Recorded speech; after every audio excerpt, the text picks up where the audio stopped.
ಏನ ವಿಷಯ ಅಂತಂದ್ರ ಸರ, ಮೊನ್ನೆ ನಡೆದಿರತಕ್ಕಂತ ಬಿಜಾಪುರ ಜಿಲ್ಲೆಯಲ್ಲಿ ಏನು ಕಾರ್ಮಿಕರನ್ನ ಸುಮಾರು ಒಂದು 5-6 ಗುಂಡಾಗಳು ಆ ಬಡ ಕಾರ್ಮಿಕರನ್ನ ಅವರಲ್ಲಿ ಕೆಲಸ ಮಾಡ್ತಕ್ಕಂತ ಕಾರ್ಮಿಕರು, ಅವರು ಜಮಖಂಡಿ ತಾಲೂಕಿನಲ್ಲಿ ಇರ್ತಕ್ಕಂತ ವಿಲೇಜ್ ನವರು, ಅವರಲ್ಲಿ ಪ್ರತಿ ವರ್ಷನೂ ಅವರಲ್ಲೇನೆ ಕೆಲಸ ಮಾಡ್ತಕ್ಕಂಥವ್ರು. ಅವ್ರ ಊರಲ್ಲಿ ಒಂದು ಜಾತ್ರೆ ನಿಮಿತ್ತವಾಗಿ ಅವರೆಲ್ಲ ಅಡ್ವಾನ್ಸ್ ತಗೊಂಡು ಹೋಗಿ ಜಾತ್ರೆ ಮುಗೋದ್ರಿಂದ ಅವರು ಪುನಃ ಬಟ್ಟಿಗೆ ಹೋದಾಗ ಇವೇನು ಕೇಮು ಲಮಾನಿ ಅನ್ನೋಂತ ಒಂದು ಸಹಚಕರು, ರಾಠೋಡ್ ಅನ್ನೋಂತ ಸಹಚಕರು ಎಲ್ಲಾರು ಕೂಡಿಕೊಂಡು ಮನಸಾ ಇಚ್ಛೆಯಿಂದ ಅವ್ರನ್ನ ತಿಳಿಸಿದಾರ. ಅವ್ರ ಏನಾರ ಏನು ಕಾರ್ಮಿಕರ ಏನ ದರೋಡೆ ಮಾಡಿದಾರ, ಏನ ಕೊಲೆ ಮಾಡಿದಾರ, ಏನಲ್ಲಿ ಏನ ಅತ್ಯಾಚಾರ ಮಾಡಿದಾರ, ಆ ಒಂದು ರೀತಿಯೊಳಗ ಹೊಡಿತಾರಂತಂದ್ರ ಇವತ್ತು ಕರ್ನಾಟಕ ರಾಜ್ಯ ಅದು ಒಬ್ಬರ ದಲಿತರ ಮೇಲೆ ದೌರ್ಜನ್ಯ. ಮತ್ತ ನಮ್ಮ ಕರ್ನಾಟಕ ರಾಜ್ಯದಲ್ಲಿ ಇವತ್ತ ದಲಿತ ಏನ ಗೃಹ ಸಚಿವರು ದಲಿತರದಾರ. ಇವತ್ತಿಷ್ಟೆಲ್ಲಾ ಘಟನೆಗಳಾದ್ರೂ ಕೂಡ ನಾವು ಕರ್ನಾಟಕ ರಾಜ್ಯ ಆದಿಜಾಂಬವ ಮಾದರ ಸಂಘ ಧಾರವಾಡ ಜಿಲ್ಲೆಯಿಂದ ನಿನ್ನೆ ನಾವು ಮಾನ್ಯ ಜಿಲ್ಲಾಧಿಕಾರಿಗಳನ್ನ ಭೇಟಿಯಾಗಿ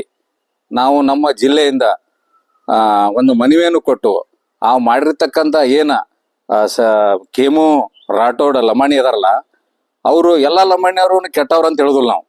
ಇವ್ರ ಏನೈತಲ್ಲ, ಇವ್ರ ಗುಂಡಾಗಿರಿ ಬಾಳ ಅಲ್ಲಿ ಬಿಜಾಪುರದಲ್ಲಿ ಇವ್ರು ಇಂಥವು ಹಲವಾರು ಘಟನೆಗಳಲ್ಲಿ ಭಾಗಿಯಾಗಿರ್ತಕ್ಕಂಥವ್ರು. ಇವರು 16/1/2025 ಬಿಜಾಪುರ ಜಿಲ್ಲೆಯ ಹೊರವಲಯದಲ್ಲಿ ಗಾಂಧಿನಗರ ಎಂಬ ಒಂದು ಹೊರವಲಯದಲ್ಲಿ ಇಟಂಗಿ ಬಟ್ಟಿ ಮಾಲೀಕರಾದಂತ ಕೇಮು ರಾಠೋಡ್ ಅನ್ನತಕ್ಕಂಥ ಒಬ್ಬ ಇಟಂಗಿ ಬಟ್ಟಿ ಮಾಲೀಕ. ಇವತ್ತು ಆ ಇಟಂಗಿ ಬಟ್ಟಿ ಮಾಲಕ್ ಒಬ್ಬ ಮಾಡೋದ್ರಿಂದ ಇಡೀ ಧಾರವಾಡ ಜಿಲ್ಲೆಯಲ್ಲಿ, ಬಿಜಾಪುರ ಜಿಲ್ಲೆಯಲ್ಲಿ ಎಲ್ಲಾ ಇಟಂಗಿ ಬಟ್ಟಿ ಮಾಲಕರು ತಲೆ ತಗ್ಗಿಸುವಂತ ಒಂದು ಅಮಾಯಕ ಘಟನೆ ಮಾಡ್ಯಾನ ನಾವು.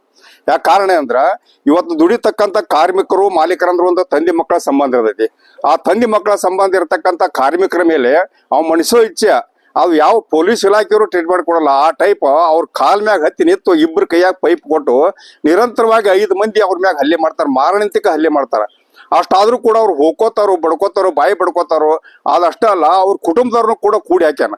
ಇಷ್ಟ ಅಲ್ಲದೆ ಮತ್ತ ಅವ ಏನ್ ಮಾಡ್ತಾನಂದ್ರ ಅವ್ರನ್ನ ಕೂಡಿ ಹಾಕೋದ್ರ ಅವ್ರ ಖಾರಾಗ ಕಣ್ಣದ ಪುಡಿ ಹಾಕಿ ಅತ್ಯಂತ ಮಾನಸಿಕ ಚಿತ್ರಹಿಂಸೆ ಕೊಟ್ಟಂತ ಅವೇನ ರಾಮು ಕೇತು ರಾಠೋಡ್ ಅನ್ನತಕ್ಕಂಥ ವ್ಯಕ್ತಿ ಅವನ ಮ್ಯಾಗ ಎಲ್ಲಾ ಸೋಷಿಯಲ್ ಮೀಡಿಯಾದಲ್ಲಿ ವಿಡಿಯೋ ಬಂದ್ರು ಕೂಡ ಅಲ್ಲಿ ಇರ್ತಕ್ಕಂಥ ಸ್ಥಳೀಯ ಪೊಲೀಸರಾಗಲು, ಜಿಲ್ಲಾ ಪೊಲೀಸ್ ವರಿಷ್ಠಾಧಿಕಾರಿಗಳಿರ್ಬೋದು, ತಕ್ಷಣ ಅವ್ರ ಮ್ಯಾಗಲಿ FIR ದಾಖಲೆ ಮಾಡಿ ಅವ್ರನ್ನ ಕಸ್ಟಡಿ ತಗೋಬೇಕಂತ ವಿಚಾರ ಮಾಡಲ್ಲ. ಯಾರೋ ಒಬ್ಬವ ಪ್ರಕಾಶ್ ರಾಥೋಡ್ ಅಂತಕ್ಕಂಥ ಒಬ್ಬ ರಾಜಕಾರಣಿ ಇಲ್ಲ, ಅದ್ರ ಮ್ಯಾಗ ಅವ್ರ ಮ್ಯಾಗ ಏನು ಕ್ರಮ ತಗೋಬೇಡ್ರಿ, ಅವ್ರ ಕುಂತ ನಾವೆಲ್ಲ ಕಾಂಪ್ರಮೈಸ್ ಮಾಡ್ತಾ ಹೇಳ್ತಾನ ಒಬ್ಬ ನಾಲಾಯಕ್ ರಾಜಕಾರಣಿ. ಒಬ್ಬ ಏನು ಬಿಜಾಪುರ ಜಿಲ್ಲೆಯಲ್ಲಿ ನಡೆದಿರ್ತಕ್ಕಂತ ಈ ಇಟ್ಟಂಗಿ ಬಟ್ಟಿಯ ಕೂಲಿ ಕಾರ್ಮಿಕರ ಮೇಲೆ ದೌರ್ಜನ್ಯ ಆದಿದ್ದನ್ನ ವಿಡಿಯೋದಲ್ಲಿ ವೈರಲ್ ಮಾಡಿದ್ ನೋಡಿದ್ರ ಕರ್ನಾಟಕ ರಾಜ್ಯ ಸರ್ಕಾರ ಏನ್ ಕೆಲಸ ಮಾಡಕತ್ತೈತಿ, ಹೊಂಟತಿ ಸರ್ಕಾರ ಅಂತೇಳಿ ನಮಗ ಅಗದಿ ನೋವಾಗೈತಿ. ಈ ಕೂಡಲೇ ಅವ್ರನ್ನ ಬಂಧಿಸಲ್ಲಾದ ಮತ್ತು ಅವ್ರಿಗೆ ತಕ್ಕ ಶಿಕ್ಷೆ ಆಗ್ಬೇಕು.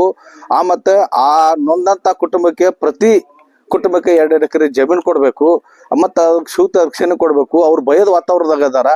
ಸರ್ಕಾರ ಈ ಕೂಡಲೇ ಅವ್ರಿಗೆ ಕ್ರಮ ತಗೊಳ್ಳದೆ ಹೋದ್ರ ಇಡೀ ರಾಜ್ಯಾದ್ಯಂತ ಆ ಏನು ಘಟನೆಯನ್ನ ನೋಡಿ, ಅಮಾನ್ಯ ಘಟನೆ ನೋಡಿ ಕೊಲೆ ಮಾಡೋ ಹಂತಕ್ಕೆ ಅವರು ಇದು ಮಾಡ್ಯಾರಂದ್ರ ಅವ್ರಿಗೆ ತಕ್ಕ ಶಿಕ್ಷೆ ಆಗ್ಬೇಕು ಅಂತೇಳಿ ಧಾರವಾಡ ಜಿಲ್ಲಾ ಸಂಘದಿಂದ ಗದಿಯಪ್ಪ ಹಂಚಿಮನಿ ನಾನು ವಿನಂತಿ